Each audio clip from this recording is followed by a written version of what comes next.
So today we're both studying parashat Miketz, and we're celebrating. Today is the second day of Hanukkah. By the way, you can light Hanukkah candles during the day if you didn't get to last night without saying the blessings. Hanukkah is the first recorded war for religious freedom, and it took place more or less in the year 163 BCE, 163 before the Common Era, at the time in which the ancient world was Hellenized. The ancient world was dominated by the Greek Empire, founded by Alexander the Great in the 330s BCE. And Greek culture was the hegemonous culture, the dominant culture, and the local ruler of the Syrian Greeks, known as Epiphanes IV. Antiochus was Epiphanes IV. He called himself Epiphany. Comes to show you how kings used to regard themselves not only in antiquity, but also in medieval times. King Louis XIV used to say, "L'État c'est moi," I am the state, I am France. So Epiphanes IV decreed that Judaism can no longer be practiced. So first of all, we need to distinguish between Hanukkah and Purim and Passover. When we celebrate Passover, we also celebrate having survived a genocidal attempt to annihilate our people. Pharaoh decreed that all the firstborn male infants should be put to death. Haman, in the Megillah story, says that la'abed, la'ashmid, u'la'arog, all the Jews should be destroyed and killed. But in Hanukkah, what we have is a spiritual campaign to annihilate Judaism as a living spiritual practice, as a religion, as a culture, as a way of life. Jews can exist if they're willing to cede their identity. They're willing to strip themselves of their cultural and spiritual identity. The story is quite well known. We have the main historical source we have for the Hanukkah War, launched by the Hashmonaim, the Hasmoneans, later on nicknamed the Maccabees, against the Syrian Greek. It was a guerrilla warfare. To this day, you can go in Israel and see the caves in which the Maccabees and the warriors hid from the overwhelmingly superior army of the Syrian Greeks numerically. And we have the book of Maccabees, Maccabees 1 and Maccabees 2, which were not canonized into the Bible. They appear in the Catholic canon of the Bible. We don't have them. And we also have a second century historian, Josephus, who was a Jew who became a Roman, on which we rely on heavily for historical knowledge of that era in which he lived. He also writes about the Hanukkah stories. And one of the interesting things about Hanukkah is that after the Hasmoneans won the war and rededicated the temple, which is what we celebrate, they really became the ruling family in Israel. And they became both monarchs, kings and queens, and also high priests, Kohanim Gdolim. Kohanim or Hasmonim? They also became like the Kohen Gadol, the chief Kohen who ran the show in the temple in antiquity. And the rabbis didn't appreciate that. The fact that the descendants of the Hasmoneans of Judah Maccabee, some of them aspired to be both the political leader and the religious leader because they were into separation of powers, not unlike our separation of powers in modernity, pioneered by a French thinker, Charles Montesquieu. In the year 1748, wrote a book called L'Esprit des Lois, The Spirit of the Laws, in which he talks about the checks and balances and the judicial, executive, and legislative. In any event, 100 years after the Hanukkah War, in the year 63 BC, Rome steps into Israel. And that's kind of like the end of Judean independence, right? Right. And in the year 70, the temple is destroyed, the year 70 of the Common Era. And in the years 133 to 135, there's the failed Bar Kokhba revolt, which was a man that Rabbi Akiva declared Messiah, political redeemer, to redeem our people from the yoke of Roman tyranny and oppression and occupation. We lost our home, we lost Jerusalem, we lost the temple, we were exiled. When people speak about an almost 2 millennia exile of our people, it's really from the 2nd century until 1948, if you adhere to Zionist ideology. So the question that needs to be asked is, why do we keep on celebrating Hanukkah? Do you understand what I mean? Yeah, the Maccabees won the war, but 100 years later the Romans came in. That's a good question. And 200 years later the Romans destroyed the temple, and subsequently we were exiled. So why keep on celebrating the holiday? It's a question about the temple. Sure. Is this the temple that was destroyed that the Jews thought that it was destroyed because of what they were doing? Well, yeah, according to the Talmud, the Talmud gives this very interesting story in which there were two men who had a very similar name, and somebody threw a party in Jerusalem, and he had a man he despised who had a very similar name to another gentleman whom he was friends with. And by mistake, the invitation was sent to the man he despised. And the man whom he despised came to the party, and when the host saw him there, he told him, "Get out of here, I didn't intend to invite you. This is a misunderstanding, and I don't want you here." And the man was so embarrassed. This was a very sought-after event, and he was already there. He didn't want to be humiliated. He says, "Listen, I'll pay for everything, for the food, for my part, just let me stay." And the man said, "Absolutely not. You're out the door." And nobody protested the humiliation of that individual, including the rabbis who were there. So the man was very upset. And according to the story in the Talmud, he went to the Roman governor of Israel at the time, and he told him, "The Jews will not accept your offerings to bring forth in the temple." And what he did, he created a blemish in one of the sheep or the goats that were to be sacrificed, that were brought by the Roman. I think he took out one of its eyes or something. Whatever he did, it wasn't kosher to be offered and brought forth at the temple. So it could not be accepted.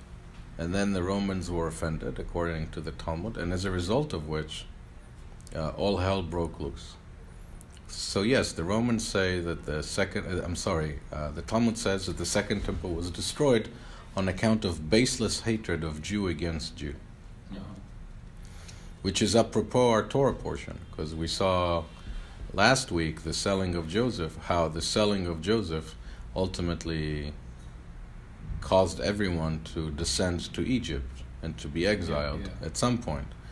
So what happened is that there were various factions in the war in the 2nd century, in the first century and the second century against the Romans, there was no Jewish unity.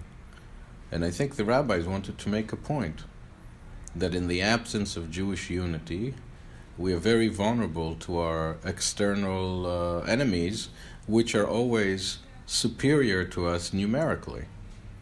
And unless we stay cohesive and united, then we don't stand a chance geopolitically. So that's a timeless lesson. But again, there were some sages in antiquity, we have some historical evidence, who thought about nullifying Hanukkah. For example, saying you can fast on Hanukkah. We have historical records of a scroll called Megillat Ta'anit, a scroll of fasting that tells you what days you're not allowed to fast. And it doesn't necessarily say that you're not allowed to fast on Hanukkah. Hi, Rosie. Which teaches us that there was deliberation, or there was a danger that that Hanukkah may no longer be celebrated. So the answer, more or less, is like this. Why is Hanukkah still around? Hanukkah is still around. Because we want gifts. That's part of it, and I'll get to it. The book of Maccabees speaks about the war on the ground. But the Talmud doesn't speak about the war on the ground. The Talmud only says, Mai Chanukah. What's Chanukah? The Talmud says that when the Maccabees came to the temple, there was a mess, and it was rendered impure by the pagan conquerors, by the idolatrous conquerors, and there was only one jar of oil, as we know, that miraculously kept on burning for 8 days. So what is this message? Again, the question asked is, why celebrate Hanukkah once we lost the temple? Right. It didn't make sense, supposedly, to celebrate Hanukkah, because we already lost Israel. Imagine, God forbid, if Israel is destroyed tomorrow. Would we still celebrate Israel Independence Day? Would that make sense? That's the question. So the point is that the spiritual way to understand it is that the light kept on burning for 8 days. 8 in our tradition represents otherworldliness. The number 8 denotes infinity. Like Brit Milah. On the 8th day, we're saying to the infant, your life is going to be more than the 7 days of work and recreation. Your life is going to have an otherworldly, eternal dimension, a godly dimension, and that's by becoming a person of Torah and part of God's people, the Jewish people. So similarly, I heard they call it beyond nature. Yes, exactly. Beyond nature, beyond the world. So, very good. So the idea is that when we read the blessings after the Haftarah, the prophetic section on Shabbat, it's very beautiful. It says, Ki v'shem kodshecha nishbata lo shelo yichbe nero leolam va'ed, that the Almighty swore to King David and his descendants that his candle shall never be extinguished. So the miracle is the miracle of the fact of what the philosopher Hegel, it's a German philosopher, called a dark riddle. What is a dark riddle? A dark riddle is that the Jews are still around. For Hegel, every great civilization gave to the world something. The Greeks gave their wisdom, they did a polite bow, and they walked off the stage of history. The Romans made their contribution, they politely bowed and went, and the Jews are still around. For Hegel, that kind of ruined his theory, his philosophy of history, his whole system of thought about history. So what we're saying when we celebrate Hanukkah is that the existence of the Jewish people is not a dark riddle, like Hegel thought, it's a luminous riddle. And there is a story that one of Napoleon's aides once asked him, Napoleon asked one, or whether perhaps some people say Wilhelm II, asked one of his someone in his diplomatic entourage a proof for the existence of God, and his response was the Jews. Wow. The Jewish people are the only people who survived since antiquity, in a sense that their mission, they still continue to personify their mission. So in many ways, when we celebrate Hanukkah, we celebrate the miraculous survival of our people in exile for 2,000 years, and also the fact that we continue to glow and to shine spiritually, even in the most adverse of circumstances. So it's about the miracle of God's protection over us, and the fact that we are an Am Olam. Am Olam means both a global people, a worldly people. We are the world's first global people. Today everybody's global. Most groups now have diasporas. But we're also, Am Olam also means an eternal people. So our mission statement is an eternal one, and we'll continue to quote Shakespeare in one of his sonnets, as long as eyes can see and men can breathe. So that's why we kept on celebrating Hanukkah. That's why we kept on celebrating Hanukkah. All right? And if you go to the opening verse of our parasha, you already see a connection. We always read about Joseph and on the Shabbat of Hanukkah. And of course, there are some striking themes, right? Joseph, page 200, parashat Miketz. Joseph was in the darkness. He didn't lose hope, right? And he arose to greatness against all odds. And that's what happened with the Maccabee stories, right? And also I like to think of the story of Joseph. I was talking about it earlier this morning after Minyan. With Joseph we have the birth of meritocracy. Meritocracy. Those who merit succeed, right? Joseph comes as a despised immigrant, a slave. He's dehumanized, he's put in jail, and against all odds he rises to greatness. I call Joseph also the first Alan Greenspan in Jewish history, right? Right. So, He didn't, right? Nothing to do with monetary policy, did he? Yeah, no, but Joseph organized like a 5-year plan, a long-range plan, how to preserve the Egyptian economy as an agrarian economy in times of drought and severe famine, and basically saved the leading empire of the ancient Near East from catastrophic starvation. So the Joseph story is a triumph against all odds, and the Maccabees is a triumph against all odds.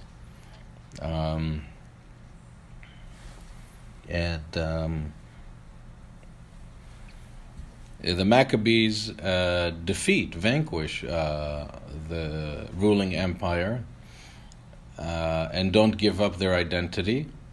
And Yosef in our parsha raises his children, Menashe and Ephraim, in a dominant non-Jewish culture and preserves their Jewish identity as well.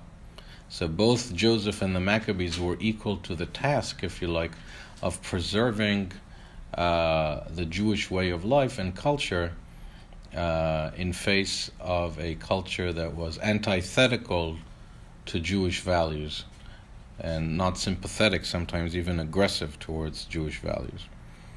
And we know that the Greek culture of the 2nd century BCE wasn't necessarily the same Greek culture exactly as the Greek culture of the 5th century BCE, the Greek culture of Aristotle and Plato. Plato was an idealist. He had a thing called the theory of the forms. Plato saw ideas as superior to physical reality. So, the table that we have before us is inferior to a celestial table on high that we can envisage. Any triangle that we draw is imperfect. It's impossible for a human being to draw a perfect triangle. But on high in the conceptual realm, there is a perfect triangle. So Plato was an idealist, but the Greek culture that we have here is a little bit removed from that intellectual rigor and intellectual idealism, and more focused on worshiping the body, competing in the nude, all these emphasizing more bodily strength than intellectual rigor, and all these statues also worshiping physical vitality over spiritual values. And here's the connection to Pharaoh in our parsha. It says at the opening verse of our parsha, and What does Miketz mean? Miketz means after. So, and it came to pass, 2 years after. Remember, we had the baker, the chief baker of Pharaoh, not to be confused with Jim Baker, the former Secretary of State, and the cupbearer, the guy in charge of, handing out the cocktails at the party, were in jail with Joseph, and Joseph was successful. V'chol asher yaseh yatzliach, like it says in the opening chapter of Tehillim of the book of Psalms, everything he did, he was successful because of his righteousness. So when he was sold to Potiphar, he ran the entire household. Last week's parsha said, except chew Potiphar's bread for him, he did everything for him. That's what it Right? said in the Torah? Yeah, he did his taxes, he did everything for him. The one thing he didn't do is chew his bread, says the Torah. And some commentators some rabbis say, it's really a euphemism that he wasn't intimate with his wife. Except that he took care of all his obligations.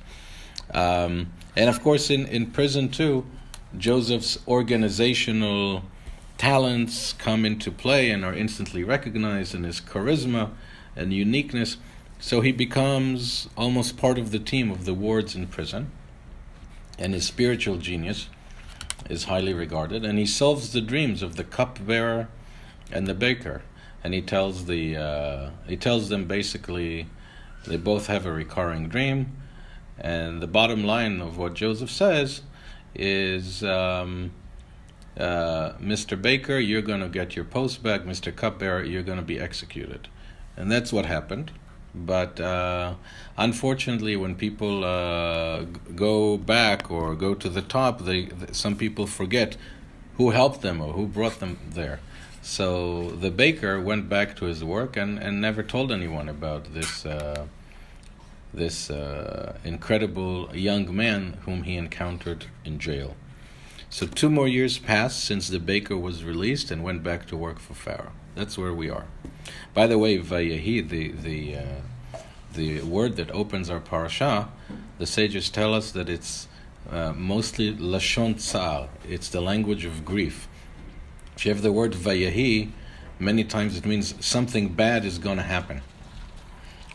We have Vayehi achar advarim ha'eleh va'elokim nisa et Avraham, and it came after those things, and God tested Abraham. That's how the Akedah story starts.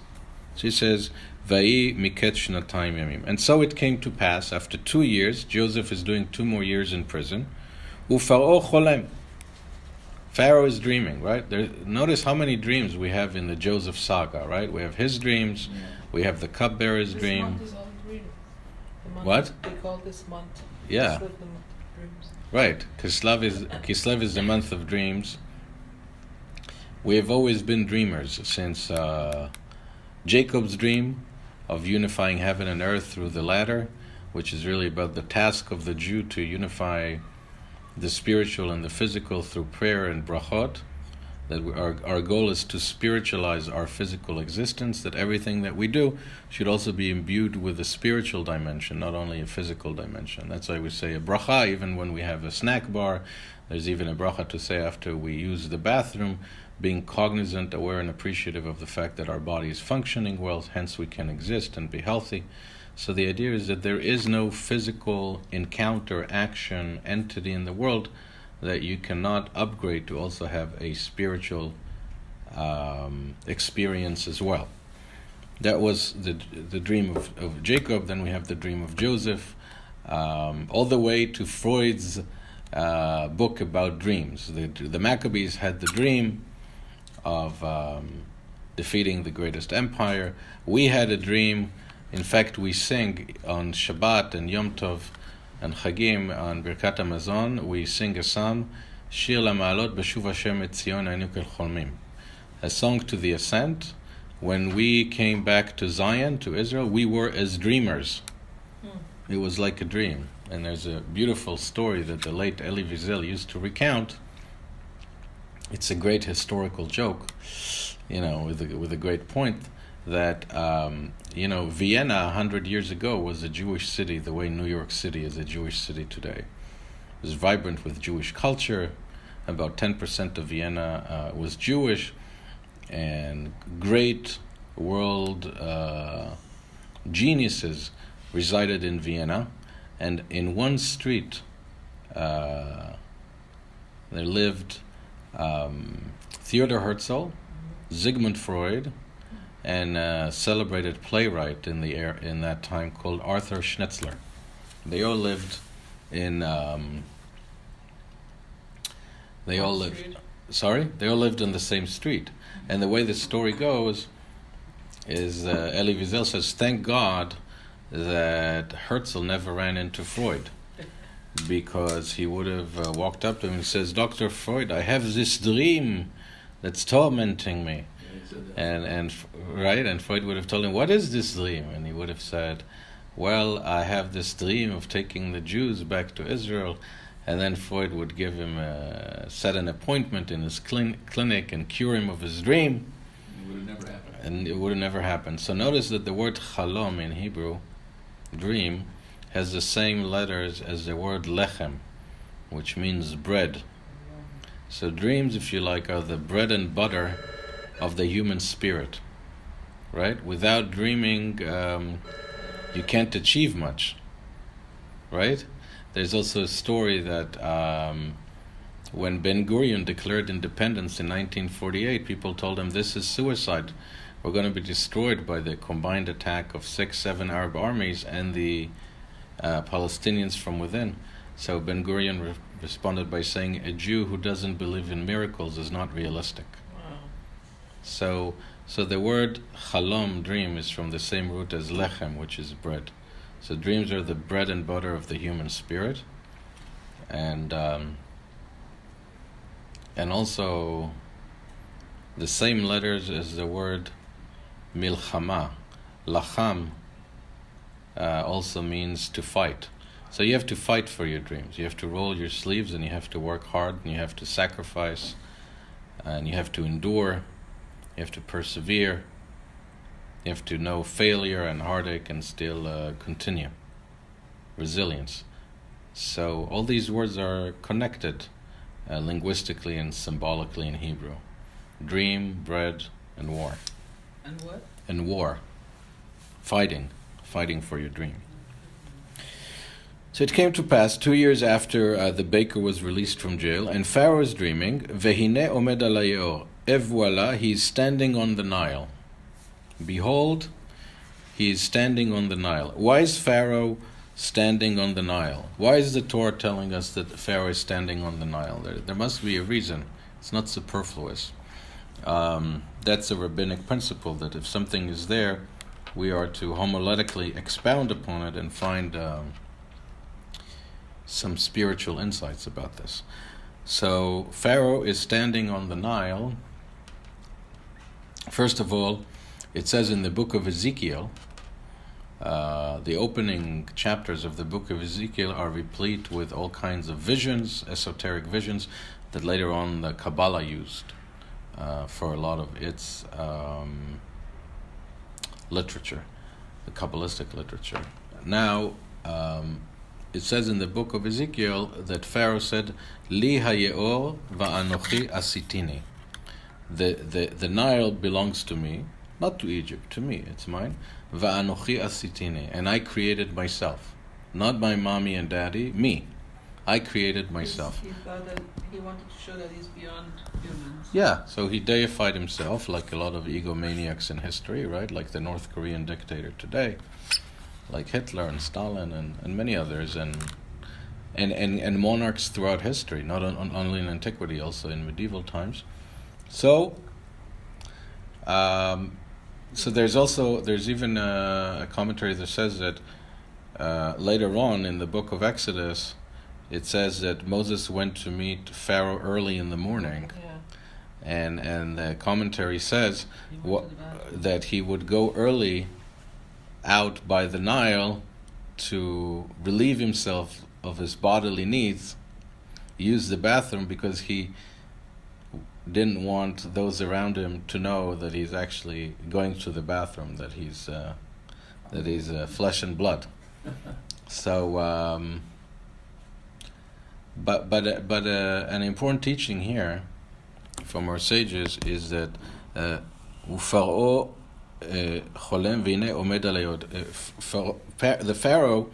is standing on the Nile, not by the Nile, but on the Nile.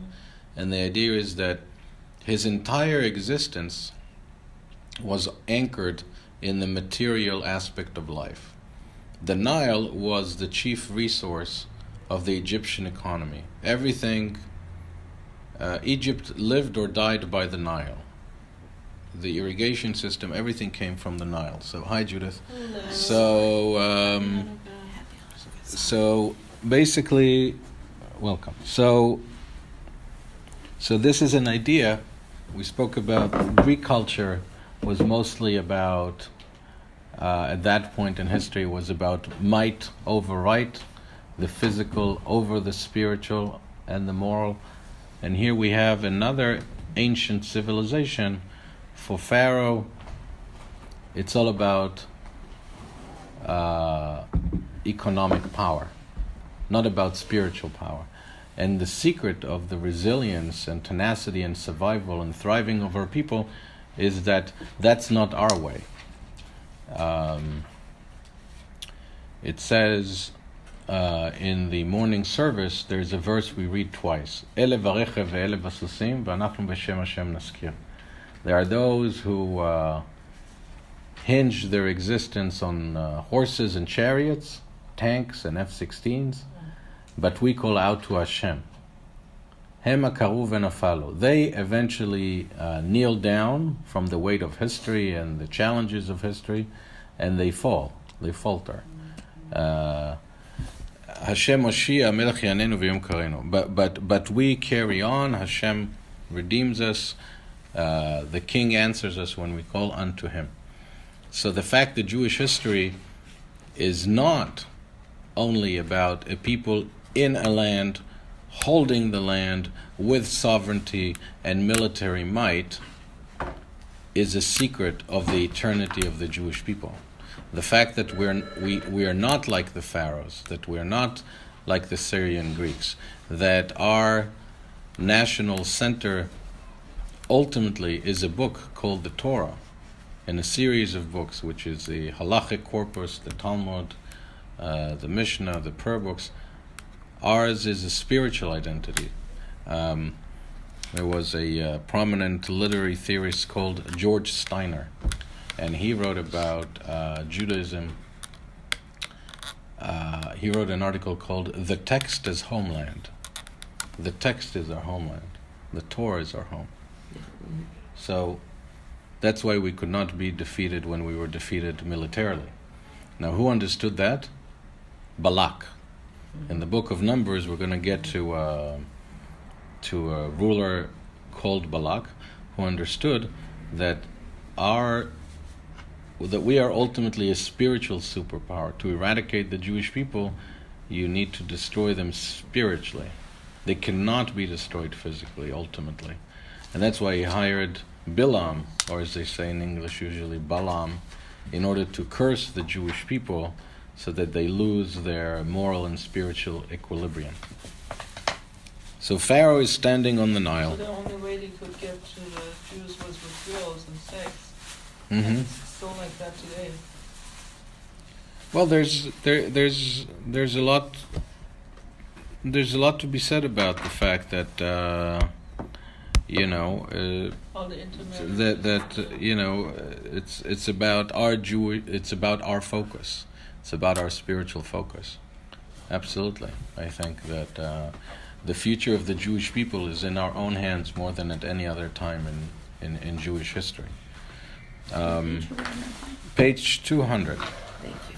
Sure. And so he's dreaming the famous dreams about the 7 handsome cows who are followed by 7 thin cows, and the thin cows consume the healthy cows, and then he wakes up and he dreams a second dream, another version of the same motif, which is now he has those bundles of wheat like Joseph had that are good and hearty and healthy, and the thin ones are devouring the healthy ones, and he vatipaem rucho, he's greatly distressed or moved by this dream, and he calls all the fortune tellers, if you like, in Egypt, what's going on here. Maybe even eats a bunch of fortune cookies. We see. Let me put on the Rashi as well, so we can also have some Rashis here. Rabbi, while you're looking for that, is there any way you can ask? Did you mention that he stood on the Nile in Hebrew? On the Nile, yeah. On the Nile. Mm-hmm. Yeah. You mentioned, what does that mean? Like JC who says he walked on. No, it's not. It's to be taken allegorically that his whole existence was based on the economy. The Nile was the basis of the Egyptian economy, right? So that was, which is the antithesis of how we maintained our identity throughout the bulk of our history. So Rashi says, what does it mean, v'tipaim rucho? He says his spirit was agitated. That's Rashi. So he asked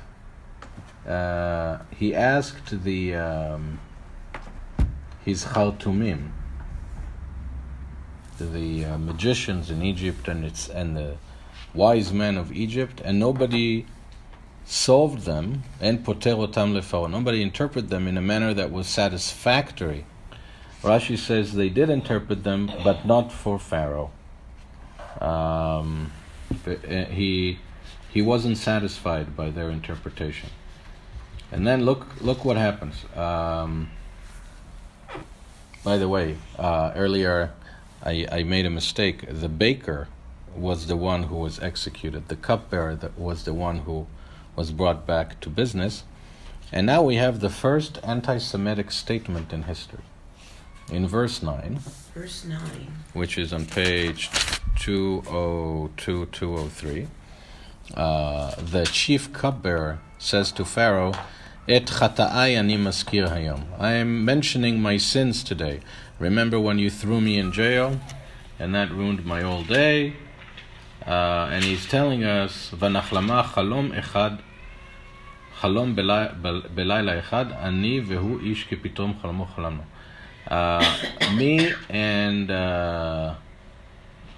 Me and the chief baker, we had a dream that night, and somebody solved it for us. Who solved it for us? Verse 12. V'sham itanu nar ivri. There was a Hebrew boy with us, a Jew boy. Nar ivri, a slave, a Hebrew lad. Ivri. You know, they don't say that in the English translation here, do they? What do you have in English? It says here, and things were not just as said, I was given back my position while the baker was hanged. No, verse 12. That's 12. That is 12. And things were, 12. Let me see. Oh, 11. 11 says, there was a young Hebrew man with us, a slave of the captain of the guard. That's in 11 here in the English. But you're saying it's in 12 in the Hebrew? Okay. No, yeah, it's okay. It's the same verse. I'm sorry. Okay. So, Nar Ivri, Rashi says, Mazkiro Bilshon Bizayon. He's mentioning Joseph in a contemptuous manner. Na'ar, a youth, unfit for a high position. A Hebrew boy, doesn't even know our language, right? So, it's a very kind of contemptuous. He's already afraid that if he's going to mention Joseph, that once Pharaoh meets Joseph is going to go places because Pharaoh will recognize that he's multi-talented, right? Yeah, and he says a slave, and it is written in the laws of Egypt that a slave can never rule nor dress in princely clothes. In the Rashi it says. Very good, yeah. Why was the baker hanged? What was the bigger ang? The baker hanged. It says at the last paragraph. Why was he? Yeah. Well, ancient Near Eastern tyrants, despots are very whimsical people. That's how it was back then. And then he goes on to say in verse 13 that he solved the dreams the way things happened, that the baker was hanged and I got my job back. And in verse 14, Pharaoh at that point ran out of option. He consulted whoever he thought worthy of being consulted, and he says, get this guy out of prison, and they rushed him out of the pit. It was literally a pit under the earth. That's why it's called the pit, by the way, to this day. Really. And he was shaved, and he changed his clothes. They went to Rodeo Drive. They went to Nordstrom. They got him a nice suit to wear. There's no Nordstrom on Rodeo Drive. Oh, no. They went to the Nordstrom in Cairo. Oh. And he came to Pharaoh. Okay. Gotta keep him on his So that, by the way, was the first aliyah for Shabbat. And then the dialogue continues. What we just covered. Okay. Now we are in verse 15. And Pharaoh said to Joseph, Chalom chalamti. I had this dream. Nobody solves it. Maybe you can follow. And notice now what happens in verse 16. This is a key verse, guys. I'm listening. Vaya'an Yosef et Paro. So Pharaoh says to him, I heard. This is a conversation taking place in Manhattan at the Empire State Building, right? And Pharaoh is telling him, I heard that you are in dreams. You're the best one in the business, right? What does Joseph say? Vayan Yosef et Paro le'emor. What does Joseph respond to Pharaoh saying? Bil'adai Elohim ya'aneh. Not I. God will respond. Et shlom Paro, and bring peace to Pharaoh, to your highness. Elokim ya'aneh.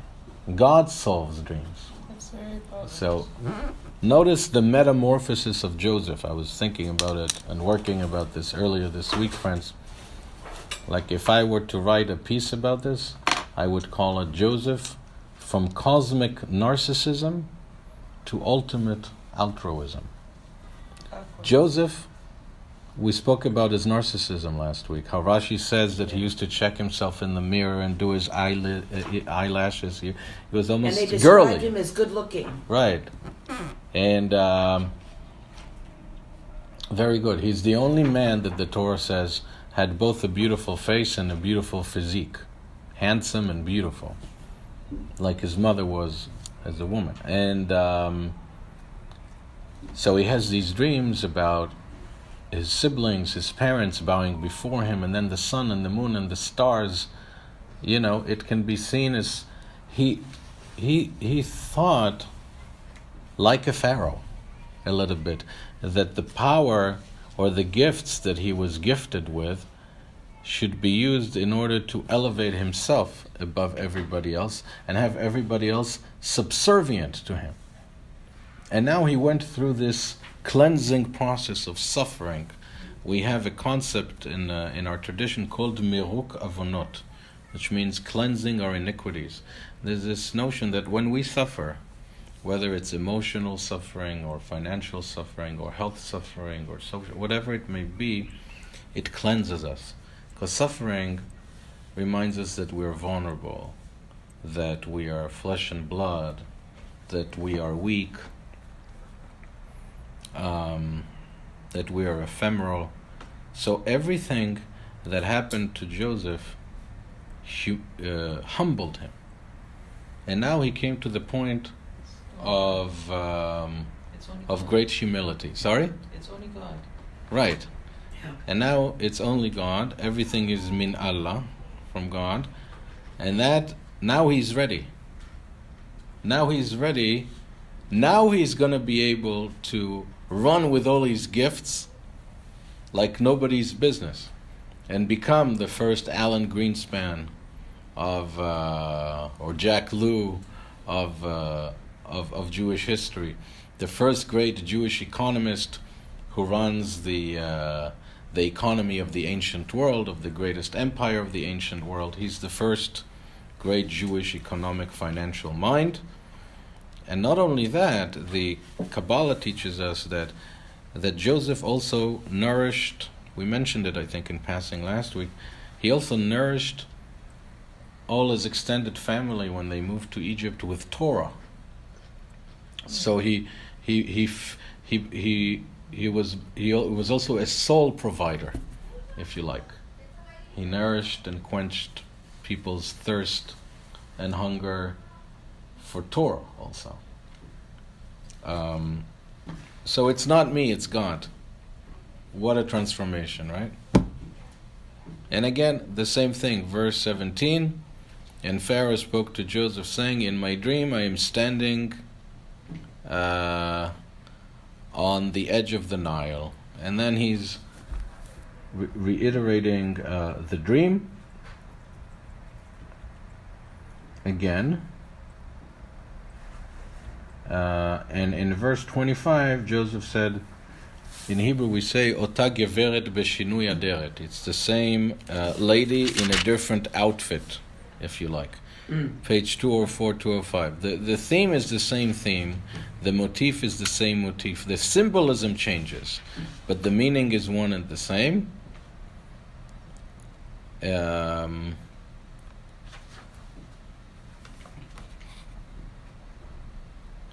again, look at that humility of Joseph. Chalom paro hu echad hu. This dream is one and the same. Et asher Elokim oseh higid leFaro. Hashem is telling Pharaoh what he is doing, what Hashem is doing. Again, look how this piety and this language of this pious language, as opposed to the old Joseph, who becomes so altruistic and ultimately also has this generosity and greatness of spirit when he forgives his brothers and he sees everything that happened to him as divine providence, that he had to set the stage for their arrival in Egypt. And by the way, the Hebrew word Yosef carries the same letters as the word Pius. Pius means reconciliation. Okay? I have it written down here. Yeah? Good. Very good. Now, so it must be true. And on verse 29 comes the bottom line, right? That behold, 7 years are coming. There's going to be a great sova, satiation in the land, and then there are going to be these are going to be years of what Greenspan called irrational exuberance, right?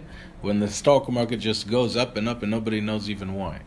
But then the bubble bursts and the Nasdaq goes down. Verse 30, then there are going to be 7 years, the economic cycle, there are going to be 7 years of recession. And everybody's going to forget the years of fatness because of the years of shortage. And the fact that, verse 32, he says the fact that the dream occurred twice says that this thing is going to happen.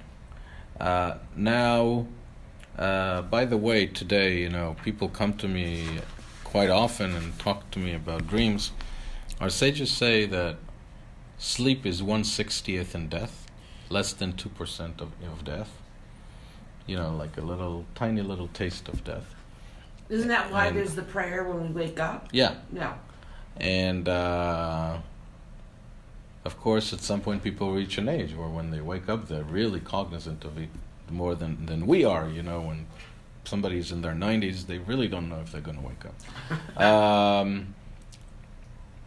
But also, with regard to dreams, the Talmud says that a dream is 1/60th in prophecy, that it's less than 2%. So we should not be overly tormented. We need to understand today our dreams, if you like, in a more Freudian fashion, that they are oftentimes overwhelmingly a reflection of our subconscious and the things that we shy away from bringing to the forefront of our consciousness throughout the day come back to us through this rich symbolism, this very enigmatic, incredible process, right? It still is a mystery if you think about it. Dreams are a great mystery because, dreams can be absolutely outstanding, the symbolisms in dreams, and who creates them? The mind creates them when we're asleep. And we could not survive without them, according to some doctors. Yeah, some people say, because dreams is where you release some of your repression. Really? I think. So that makes sense to me. So it's very interesting, but again, for us, dreams need to be taken with a grain of salt, not to freak out, even though, as the song goes, "Le freak se chic," and you should always interpret it good. Yeah, and even just like the sages also say that after the destruction of the second temple, we don't have prophecy ceased, paska nevuah, that we don't have prophets in the biblical sense of the term today anymore. So, gosh, sometimes I wake up and I've had a dream and I'm so confused because it could have happened, and it's like, oh wait, fine, okay, it did happen, but that I can tell is stress. And then they say 3 things are 1/6 of heaven. This is 1/6 of death. 3 things they say is 1/6 of heaven. I'm going to have to look it up. One is sunshine, one is Shabbat, and one is sex. It's 1/6 of... so we need 3 more, and then we'll have all of heaven. Okay, very good. 1/60. Right? Oh, 1/60th. 1/60th. Interesting. I didn't know that. Okay, nice. So, verse 33. Now Joseph is laying the groundworks now to get the job. Right? To get the job of preparing the economic groundwork for the famine. And now, Ve'ata yar'e Pharaoh ish navon v'chacham. Pharaoh should seek a wise and discerning man and appoint him over Egypt and prepare the land for during the years of plenitude, of what's the term? Abundance, the years of prosperity, of irrational exuberance. And he has a whole plan of collecting the grain and keeping them as a reserve for the years of shortage. It says in verse 37 that Pharaoh liked this idea, and Pharaoh is completely captivated by Joseph's charisma, beauty, brilliance, genius, both spiritual, creative genius, the way he solves the dream, and his practical genius, how he out of his sleeves he already gives him in broad brushstrokes the economic strategy. And Pharaoh says as following in verse 38, "Hanimtzah chazeh ish asher ruach Elokim bo." Have you ever seen such a man with the Spirit of God emanating within him? Wow. So Pharaoh falls with Joseph head over heels, if you like. But Pharaoh's talking about God? Yeah, that's a very interesting thing, and it's not the first time that we see this. We see this also with Avimelech, who was the king of Gerar along the coast in what is Israel today. That again, in that story, Abraham pretended that Sarah is his sister, and Avimelech told him, "What did you think you were doing? We almost had a situation when somebody here was intimate with your wife." And Abraham's response is, "I didn't know if there is fear of God, Yirat Elokim, in this place." And here we have. So Maimonides has a very kind of counter narrative of the development of monotheism. Maimonides writes that there was a time in which everybody was monotheistic, and then people started saying, trees, look at the wonders that God creates, trees that can exist for centuries. Look at nature's elements, the sun, the moon, the stars. And they used to look at them as indicative of God's greatness. Like it says in Isaiah, look on above, mi bara et kol, who created all of this? But what happened is they started with time spiritually degenerating into worshipping God's creations rather than God. So you're saying that monotheism deteriorated back into polytheism? Correct. First there was monotheism, then there was polytheism, and then Abraham took the world back to monotheism. So was it polytheism before Abraham? According to Maimonides, not necessarily. That's interesting. Yeah. I agree with Maimonides, though.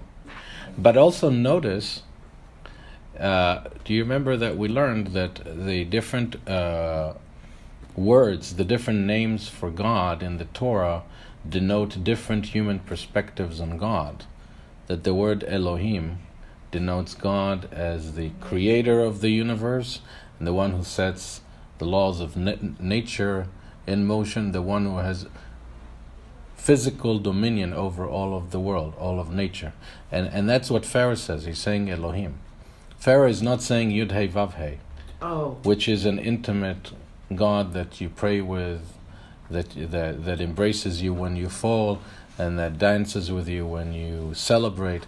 He's talking about God in terms of power, in terms of earthly power. Also, It's also instructive. A recollection of history is, at one time Egypt did have a monotheistic.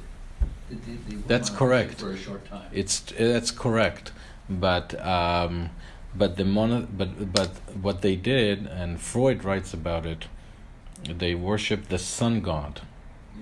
Yeah, what is the name? Amun-Re, I think his name. Yeah. So it is monotheism in the sense that they worshipped one god, but that one god was a thing. It wasn't God. God is Ayin in Hebrew, which means nothing, no thingness, nothingness. It wasn't an abstract God. Our God, the God of the Jewish people of the universe, is an abstract God, is an infinite spirit. But their God was a substance, was something physical. You understand? So you couldn't see it. yeah. So there's a big difference. It's like East Germany used to call itself the Democratic Republic of Germany, but it was a vicious dictatorship with the Stasi, the notorious secret police. So just because somebody calls himself a democracy doesn't mean they're a democracy. So Egypt was a monotheistic in the sense that it had one God, but its one God was an idol. It wasn't God, in our sense. You understand what I mean? Yeah. Right. So, I think we are in verse 39 and verse 40. Basically, Pharaoh is saying, oh, thank you. God bless you. Thank you very much. Happy Nice to see you. Hanukkah. Happy Hanukkah. Thank you. And Shabbat Shalom. Shabbat shalom, guys. Shabbat shalom. I saw you at the Shiva earlier this week, so Yeah. next time we see each other at a Simcha. Amen. All right? Good to see you. Thank you, Rosie. Sorry, So- I have to go guys. Sorry. All the best. Thank you. Who was the Shiva for? The Kashani family. I don't think you know them. Rak, in verse 40, it says at the end, Raka kise egdal mimeka. The only thing that I'm going to have more than you is I'm going to be sitting on the throne. But other than that, you're going to be almost on equal terms with me. Verse 41, I have appointed you over the entire land of Egypt. You're the CEO of Egypt, in other words. Mm-hmm. I'm the owner of the company, but you're the CEO. And Pharaoh took his ring off and placed it on Joseph's hand. And he also attired him with fine linen. Ooh, and jewelry. I never thought about this before, but look how fascinating that is. Jacob gave Joseph the kutonet, the beautiful coat, when he was the cosmic narcissist.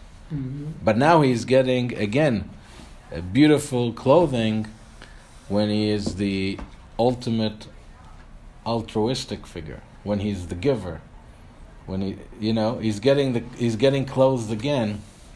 Now he's getting the clothes of greatness again, but this time he's on track. Right? I got a question though.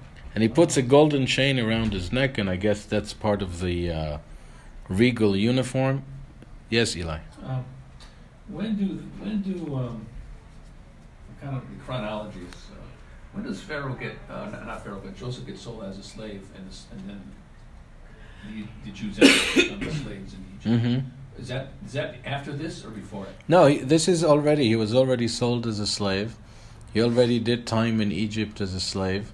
And when Pharaoh summoned him to solve the dream, he was an inmate in an Egyptian jail. You understand?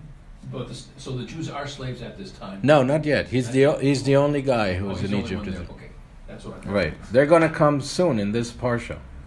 They're going to come soon. In verse 43 it says that he was called Avrech, the king's patron. And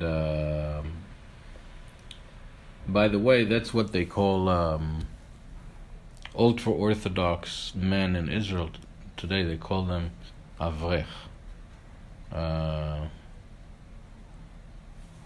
So there are different interpretations of this.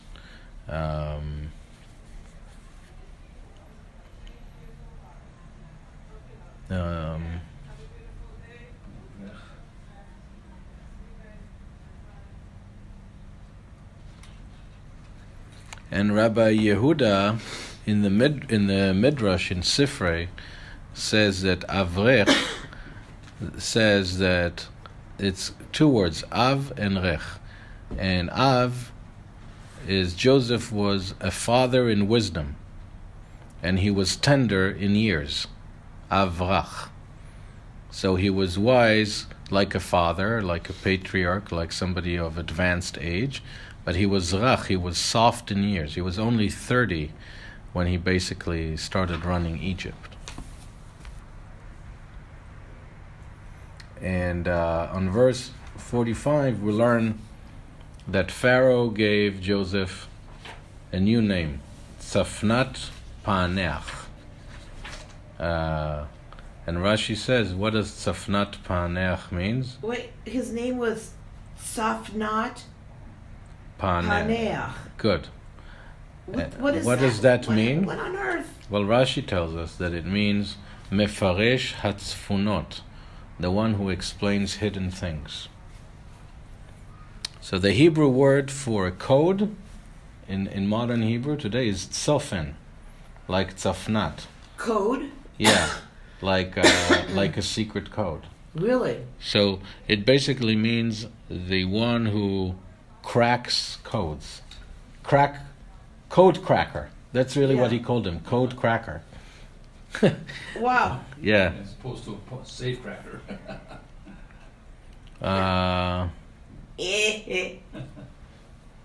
Safnas.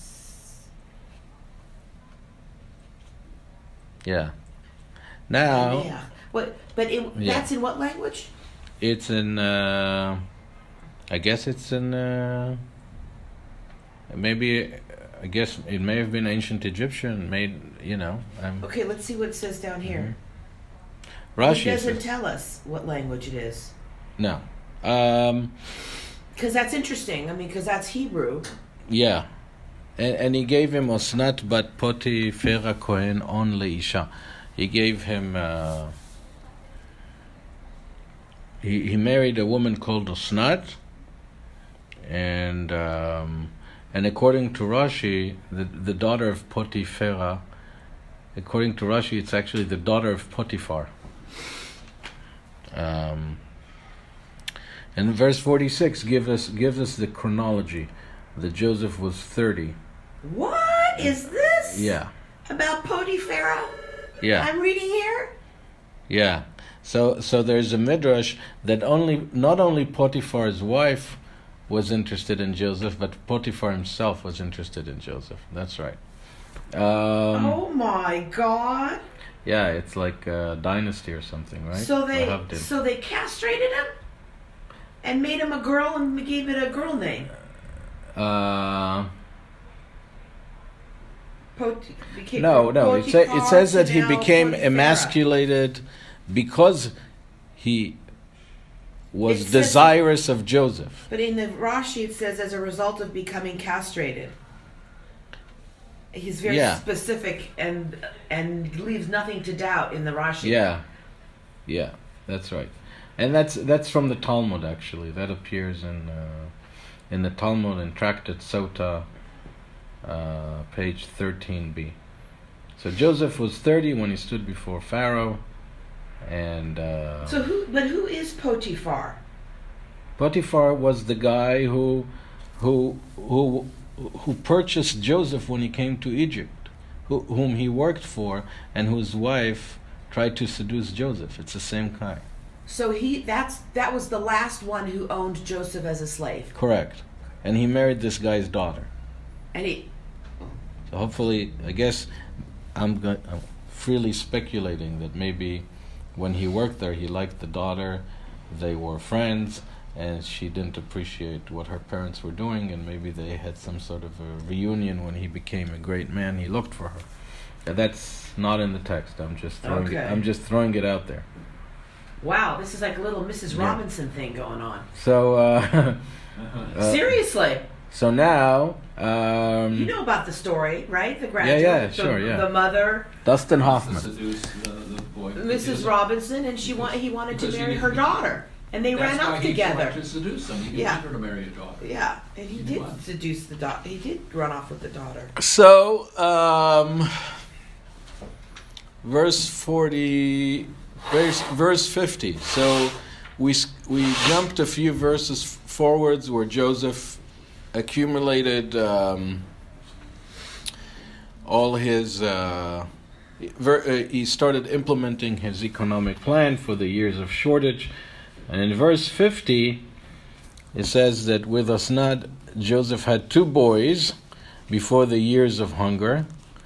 And the first one he called Menashe. And why does he call him Menashe? Ki nashani Elokim et kol amali ve'et kol beit avi. God helped me forget all my work, all my toil, all my suffering, my years of servitude and imprisonment, and all my father's house, and my longings for my father's home and everything I went through. And the second one he called Ephraim, Ki hifrani Elokim be'eretz oni, because God made me fruitful in the land of my affliction, of my impoverishment. So it's interesting. It's very instructive because his first child, he says, he names him after having forgotten the suffering. And the second one for his success. And it begs the question a little bit psychologically. Is this the route that we need to go through? First we need to heal our wounds, and then we can move on to worldly success. First we have to heal ourselves emotionally, and then we can also thrive in the external world. I think that could be a good teaching from that. So,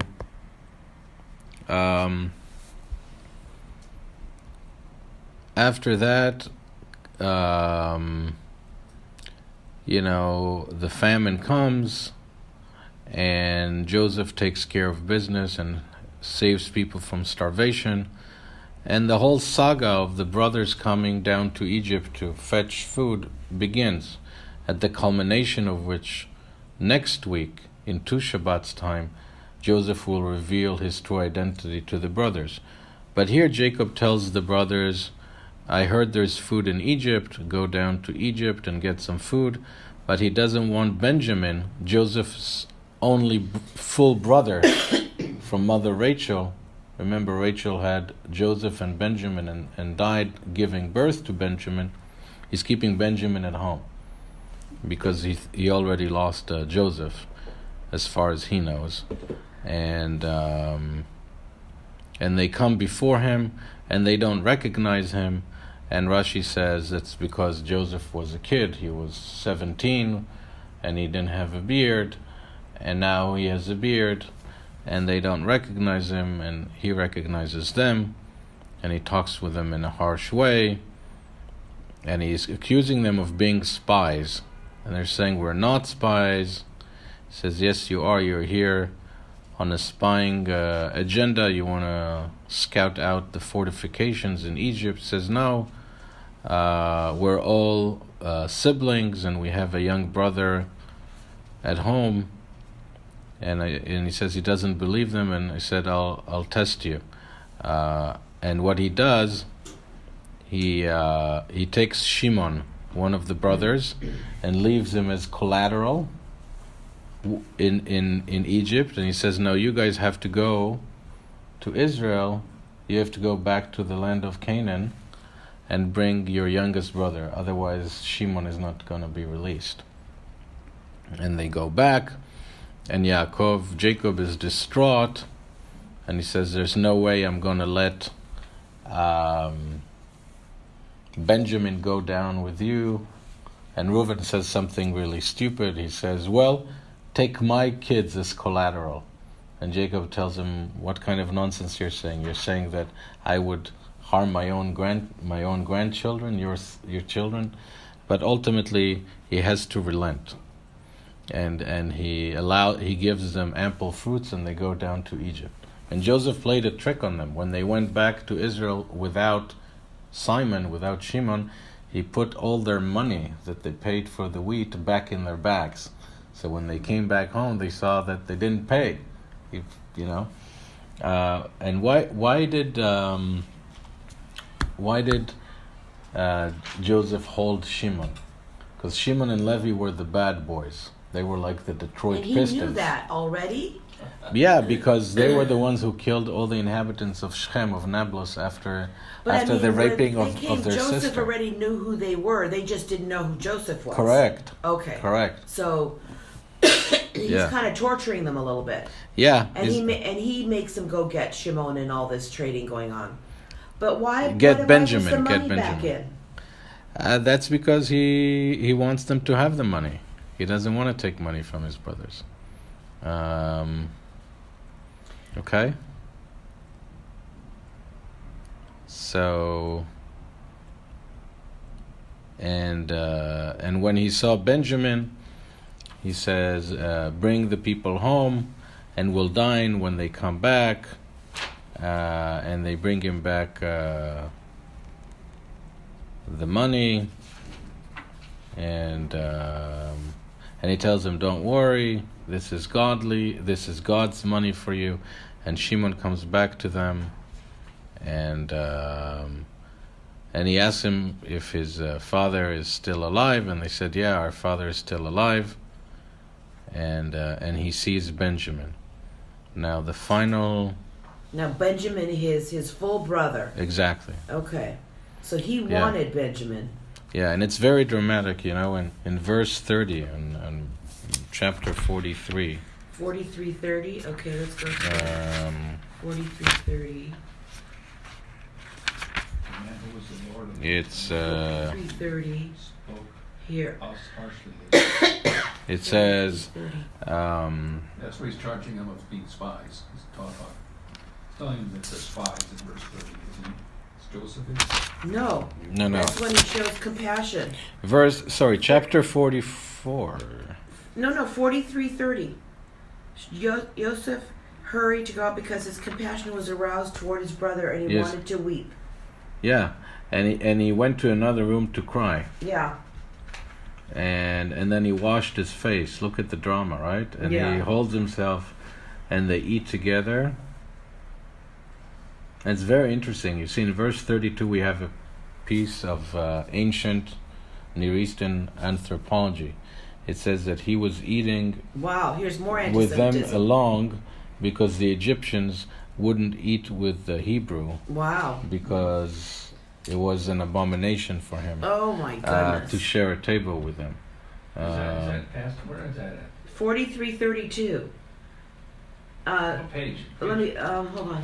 217. What page, Rabbi? Are you been following in this different book? 215 or? We are.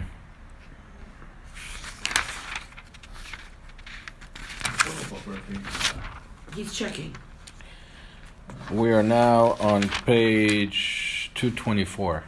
Oh, I got lagged behind. That's no. Well, he was telling the story and kind of going through things. So, the bottom line is that he implants a goblet. Is that how you say a Kiddush cup in English? Goblet's good, or Kiddush cup, but in English, goblet, in Benjamin's sack when they leave, and he says, he stole. They chase them, and they say whoever stole this will be sold as a slave to will serve me for perpetuity. And Yehuda, the leader brother, the undesignated leader, even though he wasn't the firstborn, he says, take me in his stead. And Joseph says, God forbid, I'm going to take the one who's culpable, I'm not going to take somebody else. And also we skip the part where the brothers kind of blame each other when they go back to Israel after they saw Joseph for the first time. And they start blaming each other. He says, all of this has happened to us because of what we did to Brother Joe way back when. This is all karma, so to speak. Right? So Joseph is really trying to see if they have learned their lesson. Okay? Okay. The last thing I'll say for today is that the Haftarah, the prophetic reading for Shabbat, is the one for Shabbat Chanukah, because it's taken from the prophet of Zachary. And the reason that the sages chose for us this prophetic reading is that they're restoring the temple at another point in Jewish history, and they're nominating somebody to be the Kohen Gadol, but there's a verse or a part of a verse that really kind of captures much of our history and also the story of Hanukkah. And it says the following: Lo v'chayil v'lo v'choach, not by force, military force, and not by physical strength, ki im beruchi, but by way of my spirit, of God's spirit, says the Lord of hosts. So in other words... This is from the Haftarah, right? Yeah. Okay. So this is really also connected to Hanukkah. right? Both the survival of Joseph and the triumph of the Maccabees. It's all connected to. It's all connected. Well, it's a spiritual. that's what they It's do. a spiritual battle against all odds. All right. Yeah. Thank you, guys. No, thank you. Sorry.